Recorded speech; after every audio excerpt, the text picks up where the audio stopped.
ଭଲ ହେଇଛି। ସୁନା ପଇସା ଦେଖେଇ ହେଉଥିଲା, ତା ସ୍ୱାମୀ ମରିଯାଇଛି, ଭଲ ହେଇଛି। ଭଗବାନ ଯାହା କରିଛନ୍ତି ଭଲ କରିଛନ୍ତି। ଏ କଥାଟି ମୋତେ ସମସ୍ତେ କହିଛନ୍ତି ମୋ ସ୍ୱାମୀ ଏ ଦୁନିଆରୁ ଗଲା ପରେ। କିନ୍ତୁ ମୁଁ କେବେ ବି ସେମାନଙ୍କ କଥାରେ ଭାଙ୍ଗି ପଡ଼ିନି, କାହିଁକିନା ମୁଁ ଜାଣିଛି ଯେ ମୁଁ ଠିକ୍ ରାସ୍ତାରେ ଅଛି। ଆଉ ମୁଁ କାହା ପାଖରେ ହାତ ପତଉନି, କାହା ପଇସାରେ ମୁଁ କି ମୋ ପୁଅ ଆମେ ଚଳୁନୁ। ମୋ ସ୍ୱାମୀ କରିଥିବା ସୁନା ଜିନିଷ ମୁଁ ବିକ୍ରି କରିକି ମୋ ପୁଅକୁ ଖାଇବାକୁ ଦେଇଛି। ମୁଁ ଯଦି ସେ ସୁନା କରିନଥାନ୍ତି ଆଜି ମୋ ପୁଅର ଅବସ୍ଥା କ'ଣ ହେଇଥାନ୍ତା। ମାତ୍ର 2 ମାସ ହେଲାଣି ମୁଁ ପ୍ରମୋସନ୍ ଭିଡ଼ିଓ କରୁଛି, କିନ୍ତୁ ଆଗରୁ ମୋ ପୁଅକୁ ସେଇ ସୁନା କରିଥିବା ମୋ ସ୍ୱାମୀ ବିକ୍ରି କରିକି ମୋ ପୁଅକୁ ଦେଇଛି।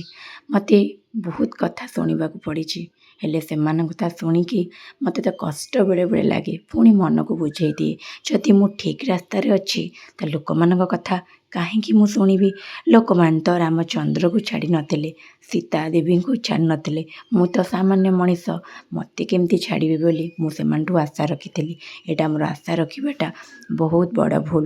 ସବୁବେଳେ ଗୋଟେ କଥା ମନେ ରଖିବା ଦରକାର ଅଛି, ଯଦି ଆମେ ଭଲ କର୍ମ କରୁଛେ, ଭଲ ରାସ୍ତାରେ ଅଛେ, ଆମ ଦ୍ୱାରା ଯଦି କାହା ପରିବାର ଭାଙ୍ଗୁନି, ଆମେ ଯଦି କାହା କଥାରେ ମୁଣ୍ଡ ପୁରଉନେ, ଚୋରି କରୁନେ, ଖରାପ କାମ କରୁନେ, ତେଣୁ କାହା କଥାକୁ ଜମା ଶୁଣିବା କଥା ନୁହଁ। ଲୋକମାନଙ୍କର କାମ ହେଲା ଲୋକମାନେ କହିବେ, କାହିଁକିନା ଯେଉଁମାନଙ୍କର କାମ ଧନ୍ଦା କିଛି ନଥାଏ ସେଇମାନେ ହିଁ ପର ବିଷୟରେ ଆଲୋଚନା କରନ୍ତି। ଆମକୁ ତ ସମୟ ନାହିଁ ମାନେ ନିଜ କଥା ଭାବିବା ପାଇଁ, କିନ୍ତୁ ସେମାନେ ଆମ କଥା ଭାବୁଛନ୍ତି। ଯାଉ ସେମାନଙ୍କୁ ହୃଦୟରୁ ଧନ୍ୟବାଦ। ଲୋକମାନେ ପଇସା ଦେଇକି ବଡ଼ିଗାର୍ଡ଼ ରଖୁଛନ୍ତି, କିନ୍ତୁ ମୋର ମାଗଣାରେ ବହୁତ ସାରା ବଡ଼ିଗାର୍ଡ଼ ଅଛନ୍ତି ଯେଉଁମାନେ ସବୁ ଖେୟାଲ ମୋ ଉପରେ ରଖନ୍ତି। ମୁଁ କ'ଣ ଖାଇଲି, କେଉଁଠିକି ଗଲି, କ'ଣ କଲି, ଆଉ ସବୁ କଥା। ଯାଉ ବହୁତ ଖୁସି ଲାଗୁଛି। ଏମିତି ବି ଲୋକ ଅଛନ୍ତି ଯିଏକି ପ୍ରତ୍ୟେକ ଦିନ ସେ ମୋ ଉପରେ ନଜର ରଖିଛନ୍ତି। ଏମିତି ସବୁବେଳେ ନଜର ରଖିଥାନ୍ତୁ, ଆଉ ସେମାନଙ୍କର ଆଶୀର୍ବାଦ ହଉ କି ଘୃଣା ହଉ, ଆଉ ମୋର ଭଲ କର୍ମ ନିହାତି ଦିନେ ମୋତେ ଆଗକୁ ନେଇଯିବ। ଆଉ ମୋ ପୁଅକୁ ମୁଁ ଗୋଟେ ବହୁତ ଭଲ ମଣିଷ କରିବି। ମଣିଷଟିଏ ପରି ମଣିଷ ମୋର ତ ଆଶା ଥିଲା। ମୋ ପୁଅ ଏତେ ଭଲ ମଣିଷଟିଏ ହେବ ଯେମିତି କହନ୍ତି, ସମସ୍ତେ କହିବେ ଇଏ ହେଲା ଚିଣ୍ଟୁର ପୁଅ। ଠିକ୍ ପୁରା ଚିଣ୍ଟୁ ପରି ହେଇଛି। ଏତେ ଭଲ, ଏତେ ଶାନ୍ତ, ଏତେ ସରଳ, ଏତେ ଭଲ ପାଠ ପଢ଼ୁଥିଲା। ଯେମିତି ମୋ ସ୍ୱାମୀ ଚାଲିଗଲା ପରେ କହିଲେ, ଦୁନିଆରୁ ଆଗେ ଆମେ କିଛି ନେଇକି ଯିବାନି, କିନ୍ତୁ ଆମେ କେମିତି ମଣିଷ ଥିଲେ ସେଇଟା ହିଁ ସାଙ୍ଗରେ ନେଇକି ଯିବା। ଠିକ୍ କହିଲି କି ନାହିଁ? ସାଙ୍ଗମାନେ ନିହାତି ଆପଣମାନେ କମେଣ୍ଟରେ କହିବେ। ଆପଣମାନଙ୍କର ସୁନ୍ଦର ସୁନ୍ଦର କମେଣ୍ଟ ମୋତେ ନିହାତି ଆଗକୁ ଭିଡ଼ିଓ କରିବା ପାଇଁ ସାହାଯ୍ୟ କରିବ। ଆପଣମାନଙ୍କର ବହୁତ ସୁନ୍ଦର ସୁନ୍ଦର କମେଣ୍ଟ ମୋତେ ବହୁତ ଖୁସି ଦିଏ। ଆଉ କିଛି ଜଣଙ୍କର ଖରାପ କମେଣ୍ଟ ମୋତେ ଭଲ ଲାଗେନି, କିନ୍ତୁ ସେମାନଙ୍କୁ ମୁଁ ଇଗ୍ନୋର କରେ।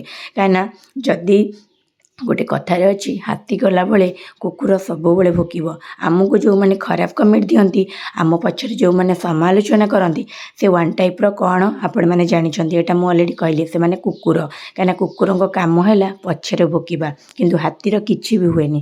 ସେମିତି ତ ଖରାପ ଲୋକମାନେ ସବୁବେଳେ ଖରାପ କମେଣ୍ଟ ଦେବେ, ତାଙ୍କୁ ଆମେ କେବେ ବି ତାଙ୍କ ପାଟିକୁ ବନ୍ଦ କରିପାରିବାନି। ସବୁଠୁ ଭଲ ସେମାନଠୁ ଆମେ ଦୂରେଇ ଯିବା। ମୋ ସାଙ୍ଗରେ ଯେଉଁମାନେ ବି ଖରାପ କରନ୍ତି, ମୁଁ ସେମାନଠୁ ବହୁତ ଦୂରେଇ ରୁହେ। କାହିଁକିନା ମୁଁ ଜାଣିଛି ଖରାପ ଲୋକମାନଙ୍କ ପାଖରୁ ଦୂରେଇ ରହିବାଟା ହିଁ ଭଲ। କାହିଁକିନା ସେମାନେ, ତୁମେ ତାଙ୍କୁ ଯେତେ ବି ପ୍ରମାଣ ଦେଲେ ସେ ତୁମକୁ ବିଶ୍ୱାସ କରିବେନି, କାହିଁକିନା ସେମାନେ ଯାହା ସେ ତୁମକୁ ସେଇଭଳି ହିଁ ଭାବିବେ।